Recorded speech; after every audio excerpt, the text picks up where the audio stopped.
The third one in the line disintegrated. It was gone.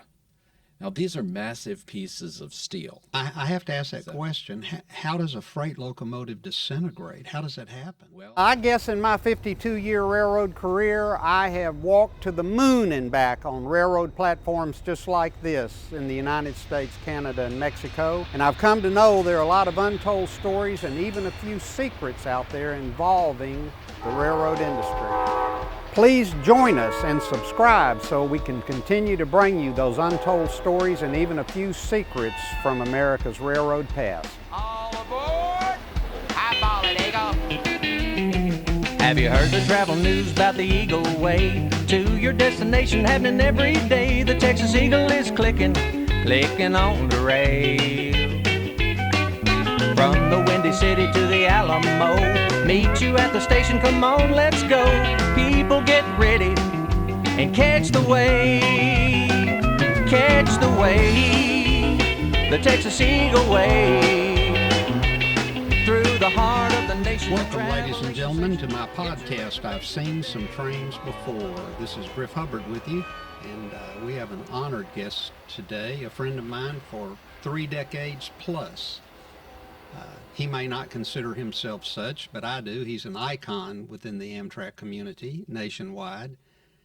If you've ever seen an Amtrak sign of any type in the 21st century particularly, whether it be station sign on the train, Pathfinder sign on the highway, you're looking at the sign man, because all of Amtrak's signs had his fingerprints on them. Don, what was your title in those days? those days I was a project manager, station signage.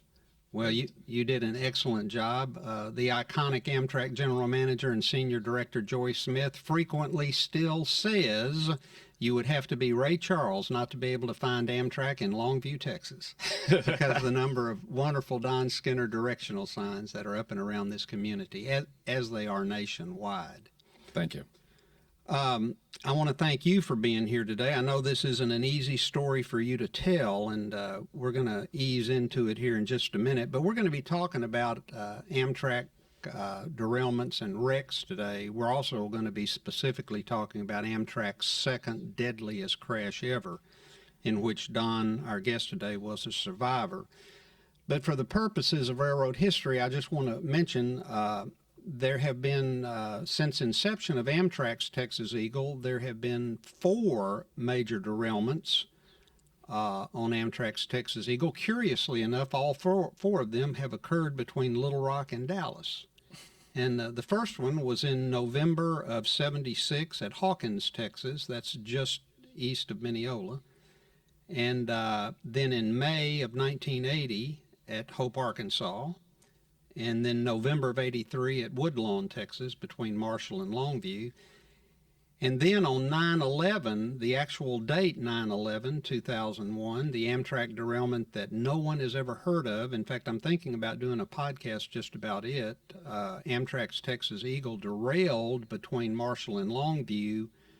The plane had already hit the first tower, but not the second tower. But that Amtrak derailment occurred in between those 2 strikes of the Twin Towers, and consequently, the Amtrak derailment of the Texas Eagle no one's ever heard about. So that's a history story we might tell.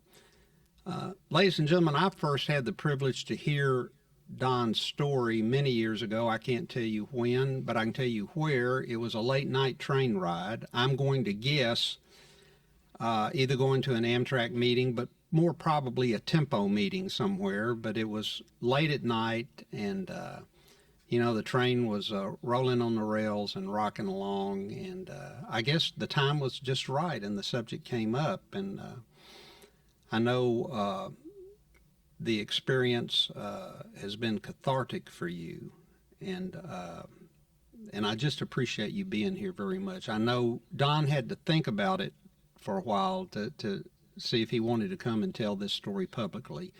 And I'm so grateful that you did have agreed to do that. And I understand what it took. I think I understand what it may have taken for you to get here. And I appreciate it very much. You're a Washington, D.C. area native. That's correct. And I was just thinking that I haven't spoken about this wreck publicly since probably about a week after the accident. And in that discussion, I was heavily medicated. So today is a little bit different. Well, I've been with you for the last 24 hours, so I can attest you're not heavily medicated Exactly. this time around. Okay. But yes, my family is from the D.C. area. I was born and raised there. And my parents, basically have been in that area of Maryland and Virginia since the early 18th century. So that's home. And your story has so many remarkable tangents to it. You were a congressional page in the United States House of Representatives. That's true. Is that where you made your decision that you wanted to go to work for the railroad, or had it occurred prior to that? Oh, I think it had occurred prior. It was just that was, at the time I'm like 16 years old, so I'm still looking in different directions to see how I wanted to develop a career and learning what I could and trying to decide, this subject matter or another. And, but I had always had an interest in trains and railroads and how they operated and the history of them. And there's, many facets to that whole topic. So you can go from history and reading and model building and just going out and looking at the train or riding on the train and all those different things. As a brief aside to this story, I was shocked to learn from you that there aren't congressional pages in the House of Representatives anymore, only in the Senate. That's correct, only in the Senate. That was done, unfortunately, because of congressional management decided they couldn't manage the members of Congress. And there we have it. So there may be someday, many of us hope that the House will return to some kind of a page program. The Senate still has one very much similar to what I participated in. The Supreme Court changed theirs to go from not high school age children to, but basically college students can be a page in the Supreme Court. So. Well, you were truly a part of American history on several fronts. So, again, honored to have you here. I came to find out we knew, I'd asked Don of the famous people he had obviously come in contact with, but just by virtue of that job. And one of them that I'm happy to say I also personally knew, being a Texarkana native, you knew the Dean of the House of Representatives, Wright Patman, who was an East Texan and instrumental in the beginning of Amtrak Texas Eagle service through East Texas. And a very kind man. And as far as with Pages, it helps. He likes kids. So that was good. Yes, sir. And one thing you've allowed me to do because of your work with the Kentucky congressional delegation, you are actually a full-fledged Kentucky colonel. And I've heard that term used loosely over the years as one of respect. I didn't know it was an actual organization that you're the real deal. It has nothing to do with fried chicken. It has everything to do with good works and services provided to the citizens of Kentucky, as well as there'll be other things that people do, or different services and benevolent items that are projects, such as in Maui right now. Wow. That is done on behalf of the Kentucky Colonels. So it's a great organization. I'm going to guess that Mitch McConnell is a Kentucky colonel. I would think. Absolutely. I've never looked in the book to see how that's done, but there's numerous. They're all around the world, and we have a Washington chapter that's just now being organized. Wow. So, thank you for that interesting tidbit of history. I also want to talk about, I know you were reticent to have me bring this up, but we have to. Don, you are an unprecedented 4-time Amtrak Presidential Achievement Award winner. So your bona fides here are well tested and well done. And may I say to you, thank you for your service. Thank you for the impact you've had nationwide on American rail passenger service, because you certainly have. oh, thank you. Thanks. So Dr. Bill Pollard, the chairman of the Texas Eagle Marketing and Performance Organization, is an unprecedented 3-time Amtrak Presidential Achievement Award winner, and he is going to be so happy that I have found somebody that I'll begin to talk about. besides him. He never liked that. So, sir, I want you to know your ears are going to be burning because I'm going to tell people I know a 4-time winner. Oh, Lord. And Amtrak doesn't give those awards away. You have to earn them. So, again, thank you for your service. Let's move right into the heart of this story, the program. The first time I heard this, folks, like I said, was late night on a train to somewhere. If you've ever been on a train late at night, you'll know where I'm talking about. You'll know exactly what I'm talking about. You know, I'm going to date us a little bit, Don, by part of this story. You know, the dining car is dark and the tables have been cleared and cleaned and there's no tablecloths or mats down. It's just the Formica board of the table and the chairs have been put up and you know, there's still this is what's going to date us a little bit. There's the tinkle of the silverware, you know, along with the rumble of the train. And it was a night like that. And I'm not even sure how we got on this topic. And I can't tell you how long ago it was, but I know that I made mental note that moment that this is an important story that I hope someday to encourage Don to either write about or tell publicly, not ever envisioning that we would have this opportunity. Ladies and gentlemen, this story is so important and so personal to Don. He flew all the way from Washington, D.C. to Longview, Texas to be here in person to tell his story when he could have easily done this electronically. And I thank you for that. Oh, it's a pleasure to be here. For this opportunity for us to be together. The title of this podcast is, by the way, the Amtrak crash that changed railroad history, and we will get into those reasons for that. But let's begin at the beginning. Tell me what kind of day it was on January the 4th, 1987. Okay, well, it's the holiday weekend after New Year's. It was sunny, about 20 degrees in Washington and Baltimore, so it was really very cold for us. No clouds to speak of. Completely clear sky, clear line of sight for the train crews, and it was just cold. And so it's winter. I'm in a sweater and I've coat and bags and everything going off to the train. And Ronald Reagan is in the White House. Ronald Reagan is in the White House. And the incomparable W. Graham Claytor Jr. of railroad history and fame is president of Amtrak. Absolutely. And all is right with the world. And you're preparing during the day for the afternoon trip? It's in the morning, I got ready. I was heading to Springfield, Massachusetts for a business meeting on Monday. So it was going to be... This was a Sunday afternoon? This was a Sunday afternoon. So I'm taking the train Sunday out of Washington and heading north. A business meeting that never occurred. That never occurred. What was the subject? Do you remember? Oh, it was a meeting with the Postal Service talking about handling pallets of mail on the Lakeshore Limited and the trains, the Boston, Springfield, Chicago service. Surely. So. All right. Do you remember arriving at the station and what you did there prior to boarding? Barely. I mean, I remember getting to the station. I remember like which wing I came in on and which entrance.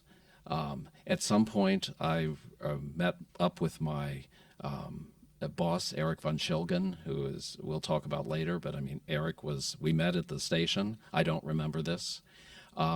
We went to out for boarding of the train. And if in this case, where we, the way the train is built, or the consist of the train, would have the head end cars, whatever, in this day it was a heavy passenger load. So there were 3 cars on the head end, all going to Springfield. At New Haven, those cars were switched out, or would have been switched out.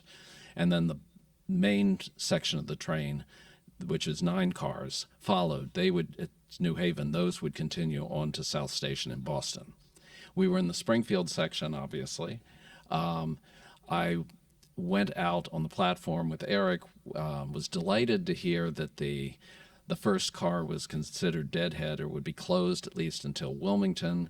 So I was happy. That means, okay, we don't have to deal with crowds, at least for almost 2 hours. That seemed great. Got in, plopped myself down in the deadhead coach, which was a food service car as well, but it was closed. Eric immediately is going, no, I don't want to stay here. Let's go back a car. And not that I would ever think of giving a boss attitude. I wasn't very happy about that. I was already comfortable. I moved to but led the way into the second car and grabbed the first seats on the right. So that, which This is the second car behind the engine. second car behind the Amtrak electric engines, yes. And happened to grab the first seats, and that's mercifully was like up against the collision posts Tell for us the what car. a collision post is. There's in a passenger coach, for example, the four corners of the coach are reinforced.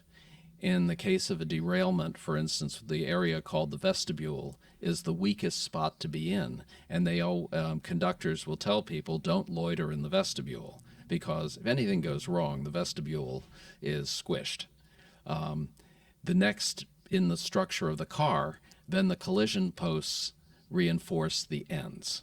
So there are 4 points. And we were grabbing the first seats available in the car on the right-hand side as I'm walking in. That put us in the area most protected by the collision posts. So. And you remember falling to sleep? I don't really remember it. I do understand that I got in, got settled, and was asleep.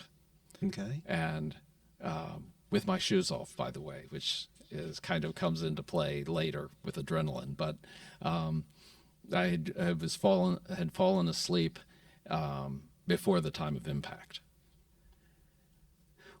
What's so remarkable, ladies and gentlemen, that the story we're fixing to hear about a high-speed passenger rail train wreck, a survivor story, which is just so unusual to begin with because high-speed trains in this country don't wreck very often compared to the number of frequencies a day that occur. And Don, if I'm not mistaken, this wreck was the most deadly at Amtrak other than the 1993 Sunset Limited Bio crash, correct? That's my understanding. Yes. And it was certainly the fastest. At around 125 miles an hour is the estimate for the impact. Wow. And there were 16 total fatalities. 16 fatalities, and 13 of them were sitting near us. They were in our car and the second car of the train. 13 of the 16. 13 of the 16. And that's the people behind us were killed. But the collision this is where the collision posts come into play. I was, picked the strongest part of the car structurally and the most survivable part of it. If you will, take us there. I know so much of this story had to be recounted to you because your memory is protecting you from many of the horrific details, but take us there and tell us what you were told happened to you. Okay. Well, we've started out just from the seating and being asleep and all that kind of stuff. It's strangely of the memories, it's the visual memory I have no memory of, and facts and things. Audio memory I have. I can tell you a train running into another train at high speed and cars being twisted up is very loud, and it goes on. And that memory came back. So it's kind of like much less so now after 30 plus years, but I could get jumpy with the sound of a train making a noise that it shouldn't. Sure. That wasn't particularly comforting. But anyhow, my understanding of how things happened, the train went into emergency. That means the brakes were slammed on in advance of the impact. The impact, if we want to talk, shall I get outside the cocoon of my coach and I just want- kind of paint the picture. I want you to tell your story, please. Okay. Well, this is in the what was happening around us is you had 3 Conrail freight engines, diesel engines, traveling in railroad parlance light. That means there was no freight cars. It wasn't really a freight train, but it's classified as a freight train because it's the locomotives in freight service. They're moving northbound. They're in tracks adjacent to the high-speed passenger track, not the same track. The engineman or engineer and his brakeman were the only crew on board the freight train. They both are under the influence of marijuana, as well as the brakeman is doing cocaine. They're having a good time. The railroads have a signal system, and it's somewhat akin. In layman's terms, think of driving along major highways and streets where you have traffic lights.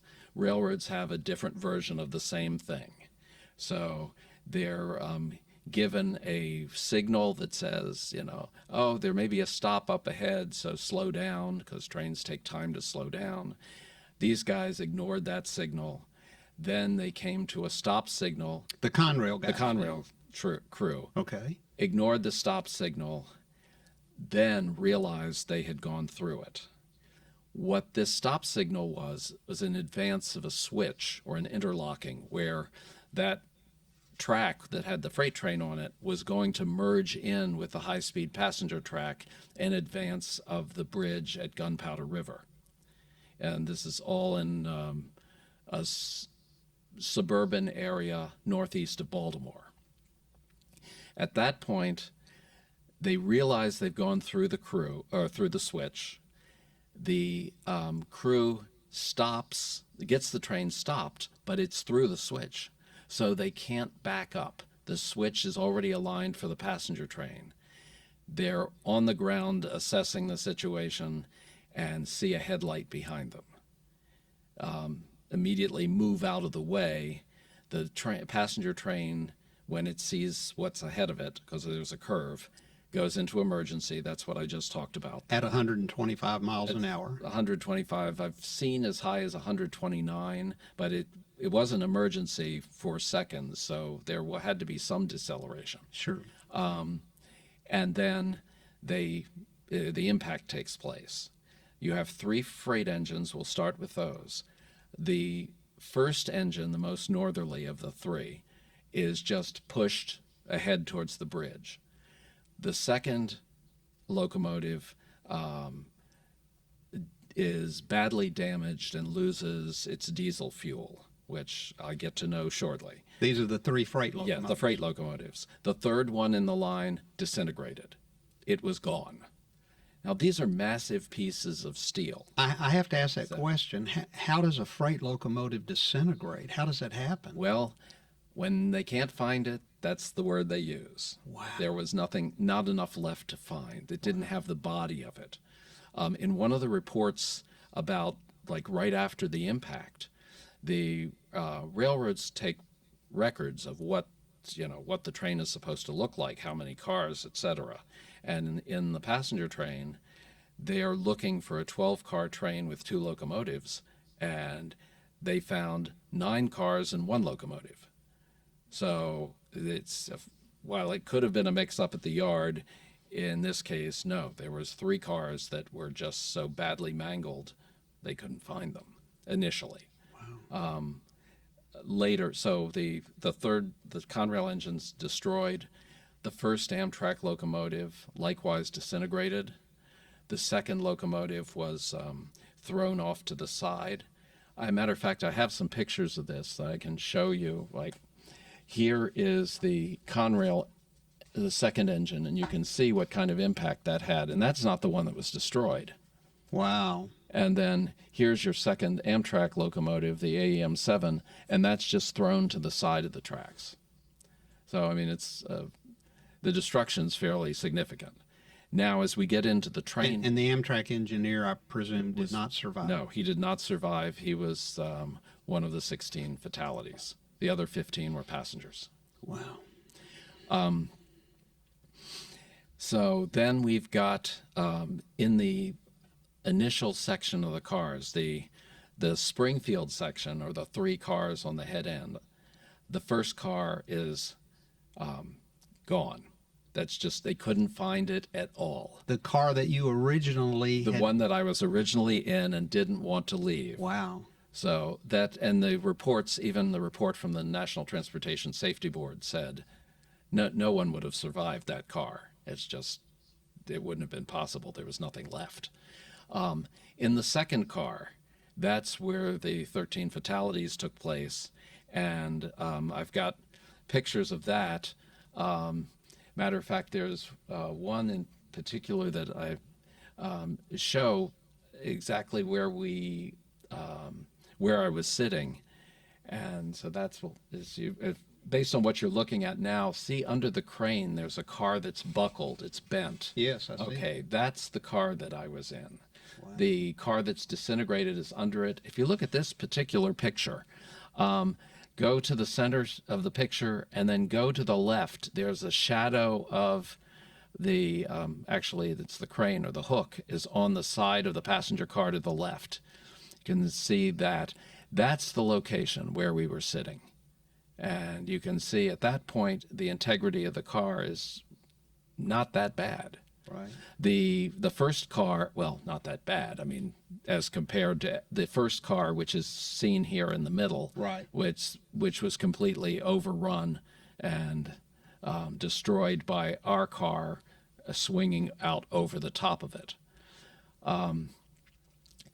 Anyhow, so that kind of paints the collision and what had happened. So I can't say I woke up. I can say that I responded to my boss's voice. He was not sleeping. And so he's doing like a, come on, Don, we've got to get out of here. And of course, the doorways, I mean, seats, everything, the floor is gone. It's all messed up because the car had... So what are you stepping on? I'm not sure. We went and by the way, I don't have my shoes on. Right. And it's 20 degrees. Right. Okay. And so my stocking feet and I get out through the floorboards area and step out onto some of this stuff and then climb down. And I don't know if the boss was there first or I was behind him or how that all came about. But we went out. There was diesel fuel, like I told you about the second Conrail engine that was full of diesel fuel. Correct. And I was wearing a lot of it at this point. There was fire. So the two things that's kind of interesting about diesel fuel is, fortunately, it doesn't burn easily, especially at high, like extremely low temperatures, like 20 degrees. So in this case, my body was covered with fuel, and while there were flames present, it didn't really play a role because it was more like being covered with dirty Vaseline. And some of my injuries, which were both open and closed head injuries and lacerations on my legs and places, but that was all covered with diesel fuel. Is it safe to say that the diesel fuel kept you from bleeding out? Absolutely. That's what the doctor said. Wow. So they had a long time cleaning me up, but I was in the hospital before they tried to deal with taking off any of that because it was, preventing, blood loss. Right. So that was really what's going on. We got out of here. We went to a neighboring building, which was a house, and I still know where it is. It's sitting in Chase, Maryland, along the right-of-way. It's still there. It's still there. It's been renovated, but that's the house. And went there. We went in. The people let us into their living room. What did they think? Well, I don't know, but I mean, I have read articles such as one in Baltimore Magazine that was talking about the town and written about a year later, but just how the entire town rallied. I mean, it's a small community, it's a small suburb, and the things that happened there. And of course, they also had a good location. While it was on a peninsula that had problems with, access and egress. On the other hand, they have a large modern fire hall that had been built there, not, but maybe less than a quarter of a mile from the impact site. And another short distance is an Maryland Air National Guard base at Middle River, and that enabled, great access for helicopters coming in. And so, in this point, the town people were very supportive. But back to the house, and this is much earlier, Eric knew the number to call the National Operations Center for Amtrak, wanted to report in what was going on and because what was happening on the scene. Amtrak probably didn't know about it yet. Did they? Parts of Amtrak knew, meaning the first thing that was known by any employees was not that there was an impact, but they had lost the electric power. This section of railroad has catenary. Trains run, passenger trains run at high speeds, but they run on electric power and through the catenary. And all of that was, the poles were knocked down, the wires were knocked down. So when that happens, the power is cut. So they knew that they had lost power north of Baltimore. And so that had shown up, but that wasn't. So the Northeast Corridor is shut down at that moment. At that moment, there's a big hole there's no power in a certain section of railroad. Right. And so they know nothing's moving. So at this point, it was not universally known that there was a major derailment at this point. Nobody knew. So Eric had trouble dialing. Eric von Von Schilgen had trouble dialing the phone. So he gave me the number. I did. That's because of broken bones, wasn't it? I think so. He had definitely had some broken bones. An arm was broken, I believe, and he did have some ribs broken. But why the fingers weren't working exactly, I don't know. All I know is the boss told me to do something, and I did it. We dialed in. We talked to the operations center briefly. Mike Frazier told him there was a massive derailment that had taken place and that we were there. And I don't know what other details Eric gave them. I know in talking to Mike Frazier, I told him some personal things or quick items that were related in my background with EMS that he knew, maybe Don can help organize the emergency services on the ground.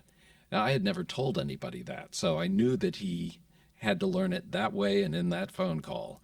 But immediately thereafter, as soon as we got off the phone, I dropped.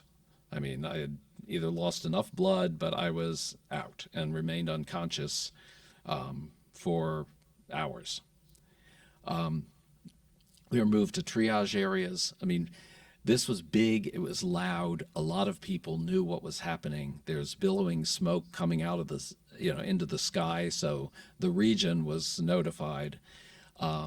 Maryland is kind of a highly organized state, especially when it comes to medical or emergency services.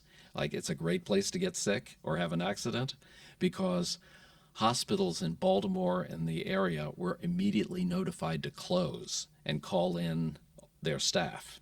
And all this was being done not with cell phones, but phone trees and other automated ways that were a little less sophisticated, but it's 1987.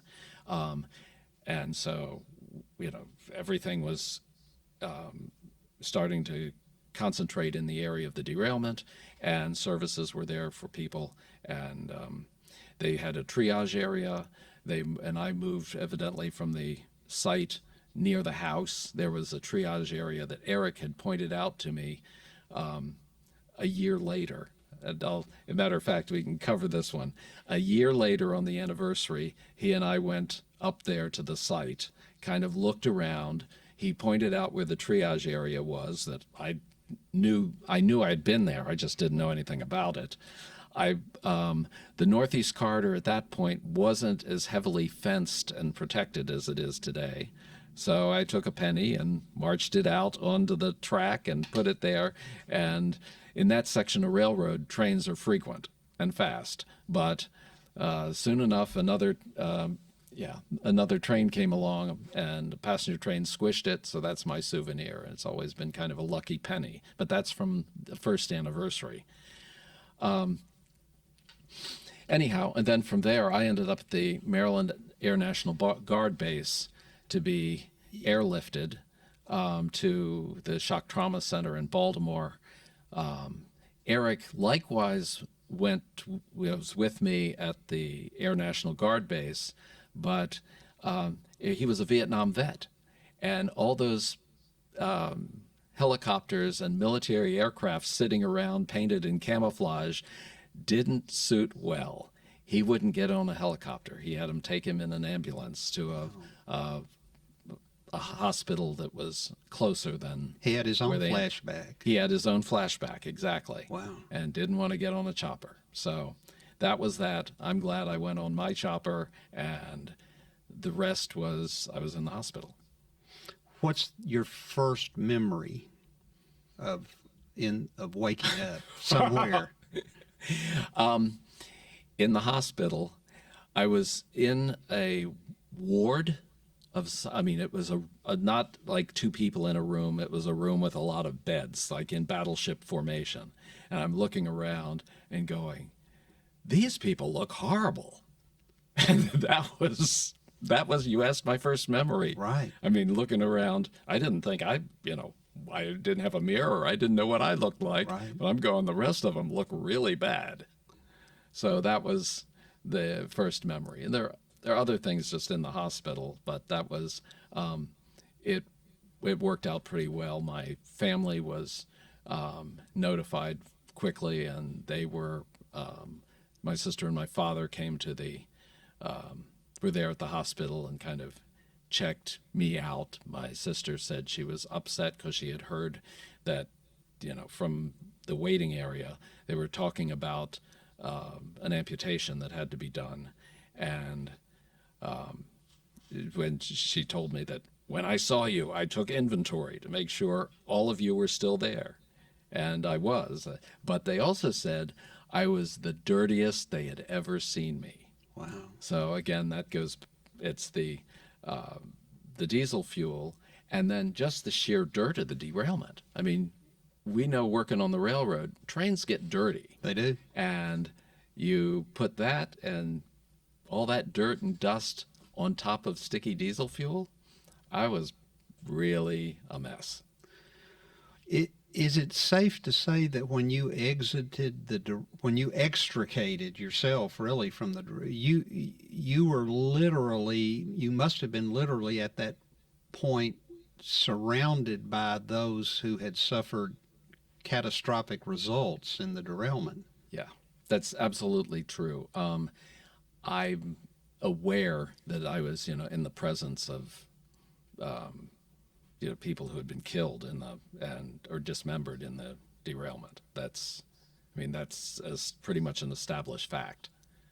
And so that's difficult to talk about, but because you do want to be respectful Surely. to the dead and their families, even this many years out. Absolutely. It's still, it's still tough subject matter. Tell us the jacket story. Oh my. Okay, there was, I have a winter coat, and I still have a winter coat. This is a cold day, so I had, it's one that I had picked up at the Cartier department store in 1985 at the winter closeout sale. So it was just In Berlin. In Berlin, Germany. I was there working on, I was there on Amtrak Business. On Amtrak Business, exactly. But I'd gone shopping like on the weekend. But right. And that business was, I was bilingual or German speaking, and once a year, usually in February, late January, February, the U.S. Travel and Tourism Administration, which is part of the Commerce Department, would have a travel fair, and it would be focused on American travel companies selling in the European market. In this case, this one was organized for the German market, and Amtrak had only, there were like 2 German-speaking sales people, and I was the most convenient to send, and I wanted to go, even though it's February in Germany. And so I was there, bought this coat. The coat was not on me at the time of the derailment, but it was found because it came with a little brass plaque, and you send it in and they'll inscribe your name on it, and they're scratch engraving or whatever, and they did. I had it in the coat. So later on, I did get the coat back. Surprisingly, it was dirty, but not foiled with fuel. It was not on me. It was in a different place. And I got teased by some colleagues because it's like, oh, yeah, we found your coat. Your name was engraved in it. But I still have the coat. It's like my lucky coat. The only thing that's been done besides numerous cleanings was I had the collar changed. So I've so many years of service, and you end up having to do things to a garment. It's a really good one, and it's lasted. But for me, it's kind of another lucky charm Surely. that I needed. But so I have that coat. You were reported to the press as a fatality, were you not? Oh, yes. This was, matter of fact, Channel 7 in ABC TV in Washington announced me as a fatality. I was later, on the 11 o'clock news, it was later explained that because I was an employee, my information was being handled differently than others who were other victims. And so the reporter jumped the gun and assumed that I was just one of and added me to the fatality list and announced it. Fortunately, my immediate family already knew everything and that I was in a hospital in Baltimore. But friends of my parents, for instance, heard the horrible news on TV and then didn't call until the next day. They weren't going to call, somebody at midnight to say, oh, I just heard. On the other hand, the same thing happened among my work colleagues. So at the topic of conversation at work the next day was, we're sorry to hear about Don. And at least at this point, my understanding was, and they didn't really tell me anything about this until I had been back at work for months. But at this point, they had, I believe the assumption was that I was a fatality. Tell us the wonderful story of how you corrected that. Oh, yes. Well, you were in your hospital bed. I'm in my hospital bed, and in those days, they had just invented cordless phones. Okay. And they looked like a World War II Army walkie-talkie. I mean, they were big, about the size of a shoebox. Right. But they gave me one of these and said, here you go, call anybody you want. So I called home, and then I figured I'd call into the office. And of course, my boss wasn't there. He was in another hospital. And I was hoping his secretary would answer, and she didn't. And it went to our executive secretary for our vice president, and went to her. And I remember being kind of astonished. I wanted, I wanted a telephone hug. And she's doing Don, where are you? And it was really kind of cold and abrupt. I'm going, what? But I went with it. This is the big boss's secretary, so Sure. You give up the information. She said, okay, thank you. The call ended. I later learned that she had taken the message up to the executive staff that was meeting, dealing with rec issues, to slip the boss a note that said, Don can't be dead, he just called in. And that when that got out, it did get a few laughs, and I appreciate that. Did you hear from someone at corporate pretty quickly after that? No. After you made the call? No, because they had no way to call me back. And I don't know yeah. if they called my, I understand. parents or what they did at the time, but I didn't hear from them again until later. I mean, it was maybe when I called them again to say I've been released from the hospital and I'm home, but that would be like a week later. So I don't know. It just didn't. However they did it, the only thing that I kind of stumble on is the chilly reception I got when I thought I was doing the right thing to say, that business trip I have next week, I think we need to cancel it. You remember saying that too? Oh, yeah. Yeah, Okay. because I had a trip planned to Germany and Switzerland the next week. Because it's January. They're doing these Commerce Department shows. So that was my focus at that time. And after this catastrophic event, you lost the ability to speak German, correct? Oh, yeah. Eric even wanted me to mention that to you, so I'm glad you brought it up. I mean, my memory there was a whole lot of issues that we can hit, but one of the weirdest ones, and the ones the doctors kind of focused in on, was before the wreck, I'm fluent in German, which was not native. I had learned it in college or high school, college, and I had gone to school in Germany. So it's pretty close to it's long-term memory, not short-term, and it just didn't come out. And so from there was I didn't understand it. I couldn't speak it, and the first thing they did was, months later, sent me to a local community college that had a really good German department, and so take a class and see how you do.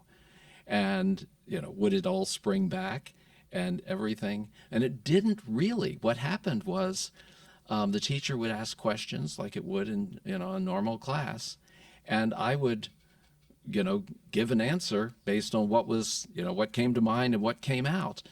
But I just didn't know what I had said or what it meant or what was the grammar involved in me saying it, which is really not very useful. That's the whole, that was a problem. So, I later got around that by tutoring.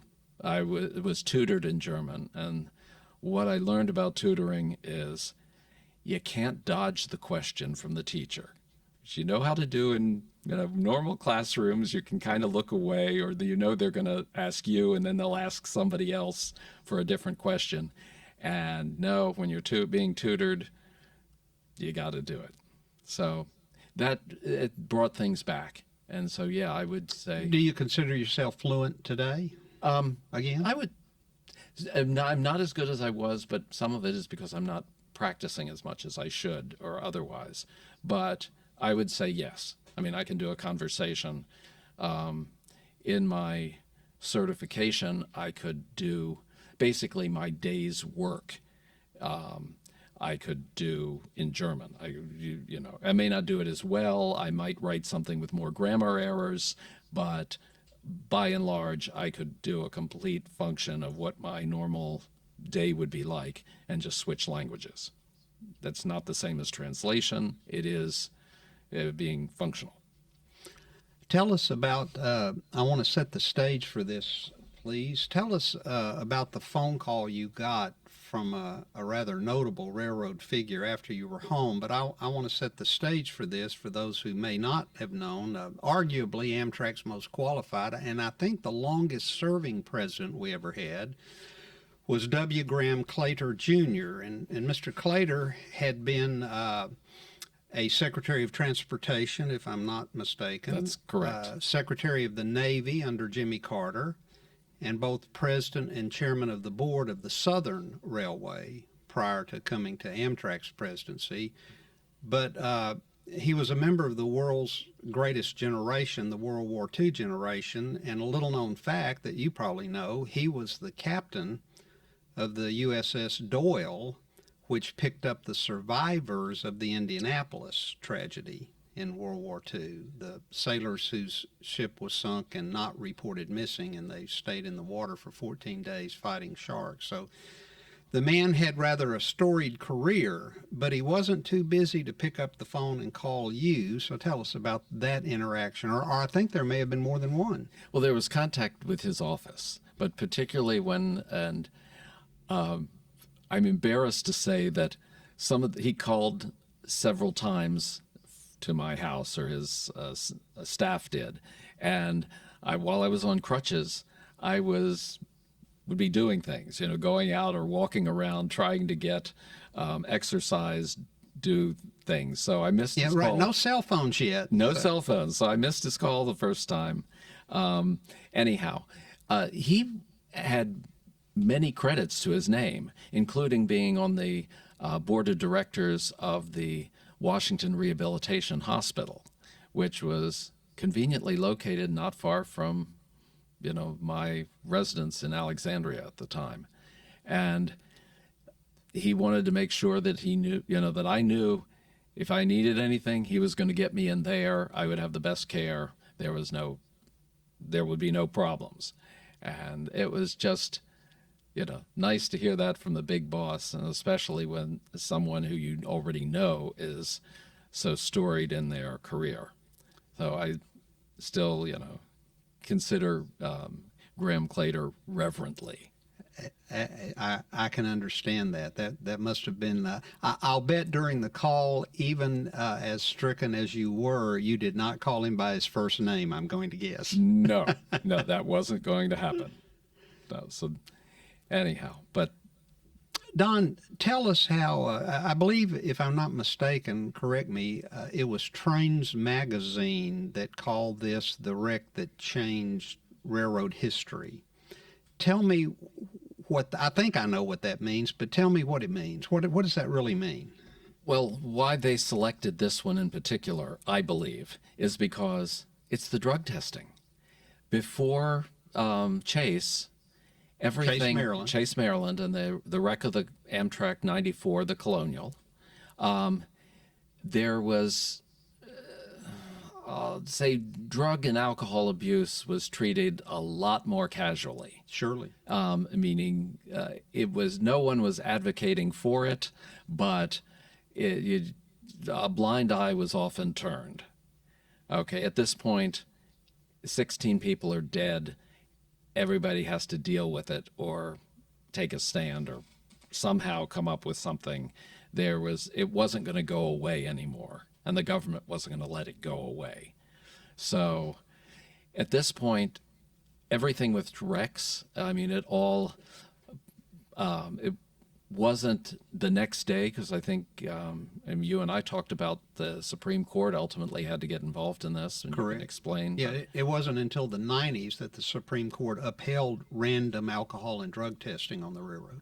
Well, this was immediately drug testing at the time of impact came about, that they would go ahead and get your crews and check for whatever was in the blood system or urine tests or whatever they were going to do, but they started doing that. But what it really changes, even for railroad industry people, no more drinking. If you're on a work day, no drinking at lunch.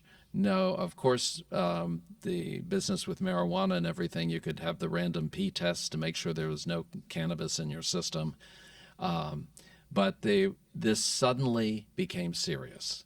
There was no vacillating. There was the arguments against drug testing, or we'll do it when we think we need to, or there was always the supervisor had to consider, oh, well, I think he's drunk, therefore we're going to check and do an alcohol test. They didn't need that. Now that this was random, they could go ahead and check for alcohol or drugs in your system, and that could disqualify you from your job. Yes, I think it's safe to say, unless you correct me here, I think it's safe to say the Chase, Maryland tragedy, of which you are a firsthand witness, has led to the 21st century zero tolerance on the railroad, in the railroad industry. I think that's where it germinated right there. Yeah, that's a great way to describe it. For those, ladies and gentlemen, for those who are interested in our train riders today, in today's American rail system, there is zero tolerance for alcohol or drugs. So you can be assured of a safe operating environment that like you said, I like the way you phrased that from my own railroad experience. No one ever advocated that you should drink or do drugs on the job, but no one was really paying a whole lot of attention either back in the day. Right. So that's how it did change railroad history. Yeah. Wow. Tell us something untold about this wreck. Does anything come to mind that I don't want to miss anything here? Oh my. I want to make sure that all of your story gets told the way you want it told. Okay, well, I'll sidetrack a little bit, and Sure. maybe one thing we were talking about the whole German situation with the language loss and the concussions or the head injuries. Maybe more interesting was, okay, I couldn't remember the wreck. We knew about that, but short-term memory and most of 1986 was missing. So Wow. The whole year. much of it. Okay. Like, don't ask me for what I got or what you gave me for Christmas in 1986, because it isn't going to be there, you know. But when I went back to work, these people, which was like 2 months later, people would say, "Oh, Don, this time I'm getting the hug." You know, we heard about what happened. How are you doing? How are you feeling? What's this? And I'd look at them and say, "Can we go to your office and talk for a few minutes?" And that was always well received. You'd go in there and say, "I know where we are, and I know you must know me, but other than that, I have no idea who you are." And then I'd say, you know, People you've known literally for years. Or literally for Working. years working together. Working There's together. things like I never forgot my boss. Okay. I didn't forget, you know, Mr. Clater, the people who you'd call hard-coded, Right. you know, my family, Right. my immediate colleagues. Anybody else, gone. That's, you know, not to put, you know, it's like my working relationship with you in 1987 was such that if we had worked prior to that, you would have been gone. I would have been asking you to tell me how we know each other, and by the way, don't tell me I owe you money. And that's That must that have been happened. a very strange feeling. Oh, yeah. The other version, to give another analogy, is think of the old system of filing, and you know what the titles are of things in a file. Okay, I would recognize what that title meant. Those words would have meaning. What was inside, I couldn't tell you if that was something that is a year old, 10 years old, planned for that year, planned for, 5 or 10 years in the future, just a pipe dream, but something that we're supposed to look into and see how it might develop. I couldn't put anything on the timeline. So that was, what I can remember, biting at somebody who asked me the status of something when I came back, like my first week. Oh, I really didn't appreciate that. On the other hand, I was able to go to physical files. Again, there's nothing on a computer, so it's paper files, and read.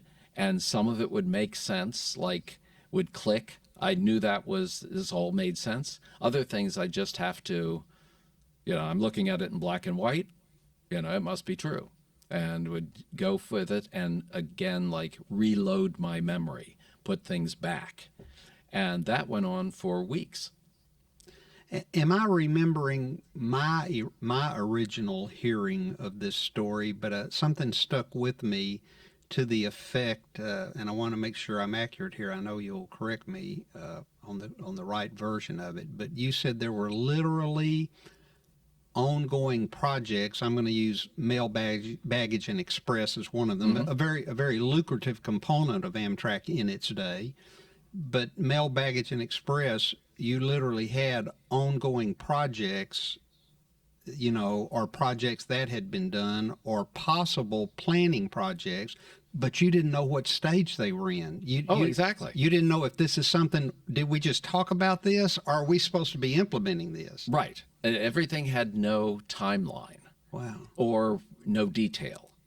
I mean, I did recognize titles. Everything that would make sense, but the status, what it was, who was involved, what I was supposed to do, whether I had done it already or was going to do it, was it 5 years old? All of that, nothing. I just couldn't. I had to go through and figure out what the status was on everything by just reloading the information.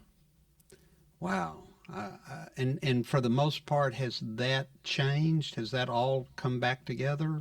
Those files, are they organized and where they're supposed to be, or? Everything, I mean, life continued. It's interesting that who gave me what for 1987 for Christmas no longer really matters. And so some of these projects, I got what I needed to learn to move to the next day, month, fiscal year, whatever. And so I was able to put my professional life back together, if that answers your question. It doesn't say that things that I read or learned, I clicked. I knew to be true because, oh yes, I remember that's the way it was. Mostly it wasn't the case. I'm just accepting what I'm reading as what I believe the reality would be. How were you immediately conscious of the fact, what little consciousness you immediately had, but do you have any reference point at all that you had had a near-death experience, or did that come later? I think I was fairly aware of it right away, that this is just, yes, that, I'm in a hospital, I'm banged up, I didn't realize I couldn't walk. At least I could count my fingers and toes, and I felt pretty good, but about being intact. But I knew that there was gravity. I didn't know, nor I don't think anyone would know, is how long it would take to get through all of this. This is a major life disruption, and that would be, this would be with me for years or forever. I mean, in some respects. It's with you today. Right, exactly. But, understanding, I remember the widow of the Amtrak engineer called all the Amtrak employees immediately after the impact, meaning in the hospital. She managed to, God bless her, wanted everybody's phone numbers so she could call people and check on them. Do you remember speaking with her? I do. And I mean, that's profound. And I mean, this woman had just lost her husband. Yes. And I did have a sense of just the magnitude. I mean, I had an unconscious sense of the magnitude from what I experienced in getting out of the wreck. But I also, got a sense of what had really happened to me. On the other hand, there's always, for me, I always try to go to the light side of it because it makes life more manageable. And at one point, the Lutheran chaplain of the hospital had come by to see me, followed by my parents' Methodist pastor. He comes in. Then my parish's Episcopal pastor or associate comes in and checks on me. And this is all within roughly an hour or the same evening. I mean, it's back to back. And then the nurse comes in and says, okay, who do you want next, the rabbi or the nun? So you do remember these, and you remember the laughs, because I certainly needed a few. Yeah, that many religious officiants would worry me. Like, am I fixing to die here? Did that cross your mind? Exactly. And it was all at the same time, meaning they passed each other in the hallways. So it was like within 5 minutes we were changing clergy. So yes, that kind of bothered me. Wow. But at least the nurse saved the day. On that lighter note, tell us that one wonderful story. I'm apologize, but I'm going to date us again. Uh-oh. Back in that era, there was this wonderful American Tourister luggage commercial which ran ad nauseum on television. Every time you turned the TV on, you saw this gorilla with an American tourist bag slamming it around in his cage with the obvious tagline of even a gorilla can't destroy an American tourist bag. Well, you had one of those. And I had with one you. in the wreck. And tell us about And it. there it is. And there's I've got another shot of it too, where it shows how it's compressed. Well, first There it is. There it is. I mean, that bag took a beating, so it was more than the gorilla gave it, because we never saw that happen on TV. But what I liked was everything inside the case was perfect. Nothing was damaged. No fuel. No problems. I had goodies in there, and it was all set for my business trip. The clothes were still just folded as they should be. So, And you was- contacted the president of American. I contacted the president of American Tourister with these pictures and sent them that the train did more than the gorilla did, but nonetheless, it was very important to me. And this is a kind of weird, but I think it's worth saying that in the aftermath of the wreck, putting things back together to the best I could was very important. Knowing that, for instance, my suitcase, everything in it is perfect, so I can put it away at home. But the case itself, well, I need a new one. So I'm writing the American Tourister and president and says, and by the way, I need a new case. He wrote back and said, well, we've discontinued that model. We don't have it anymore, but we sold it all to a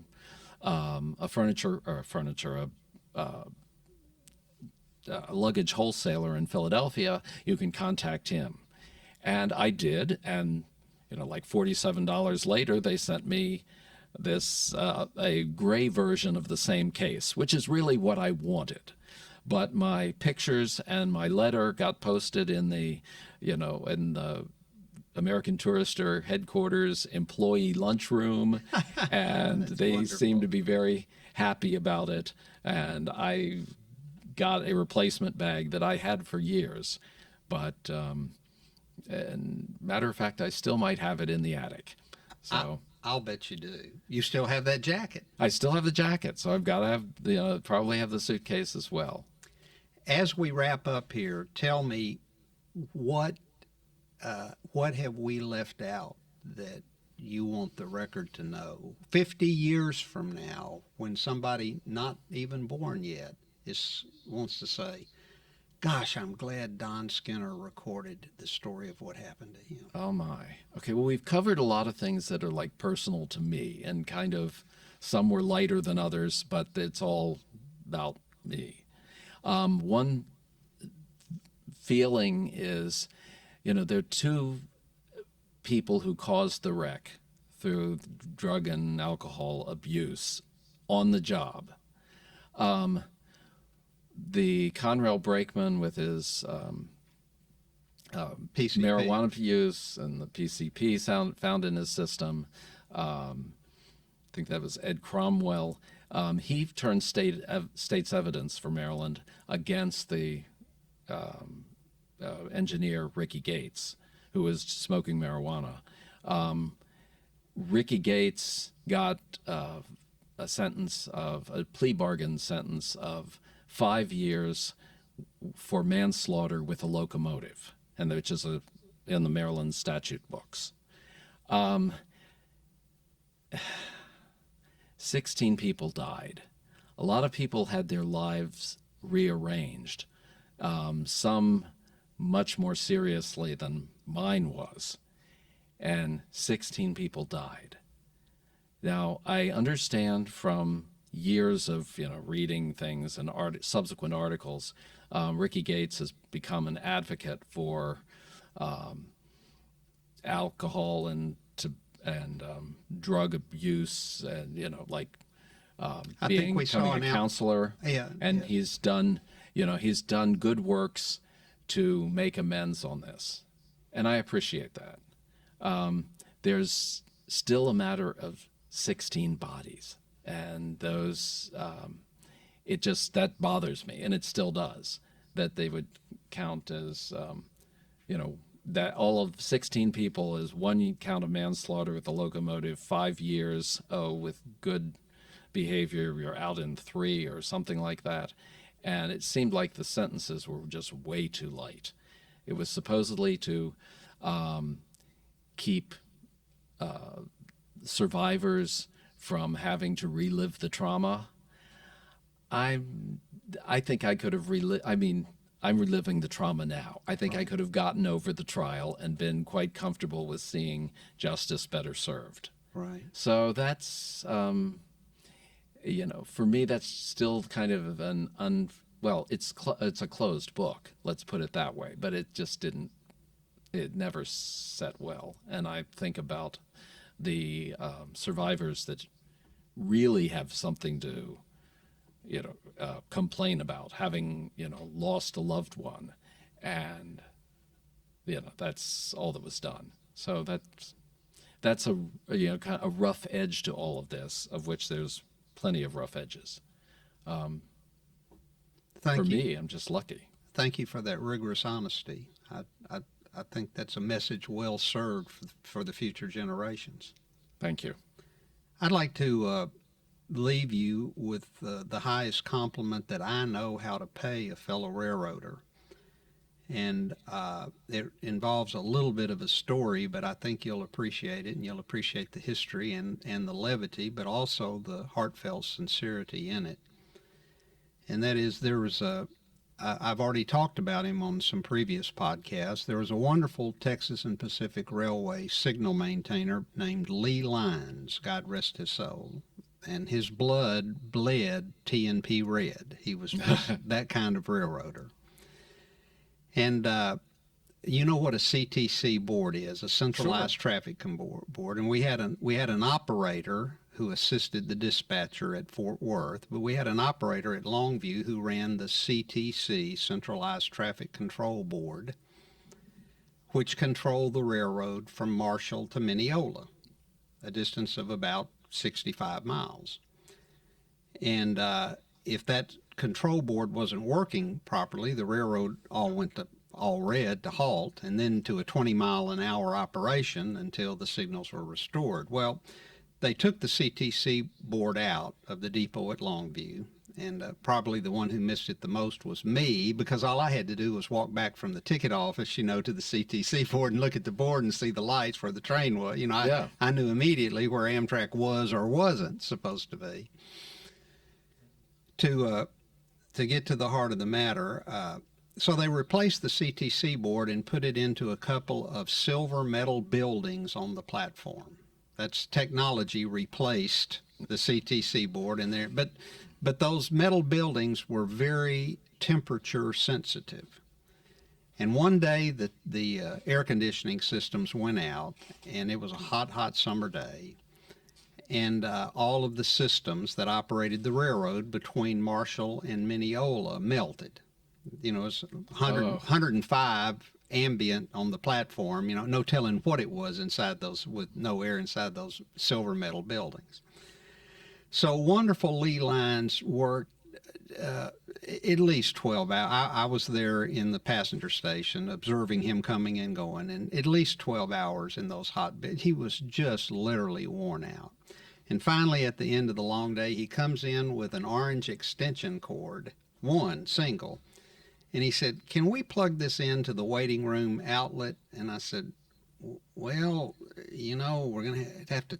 I said, "How important is this? Because we're not going to be able to close the door to the trackside door, and we got passengers coming later this evening." And he said, "Well, it's important enough to where this one cord is going to run the whole railroad between Marshall and Mineola until we can get it fixed." And I said, "Plug it in." And he thoroughly taped it down, went above board with duct tape, taping it down where nobody would trip over it. Although I confess now we could not lock the depot that night, but because of the extension cord running out the door. But the Missouri Pacific Railroad special agent was kind enough to keep a man stationed, so I wasn't worried that the depot was going to.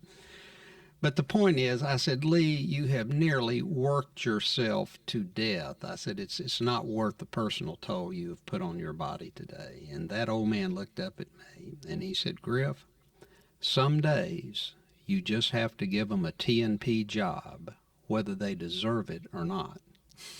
And Don Skinner, I want to tell you something. In my 3 decades plus years of knowing and working with you, you always and continue to give us a TNP job, even on the days we don't deserve it. Thank you. Thank you very much. Pleasure to be here.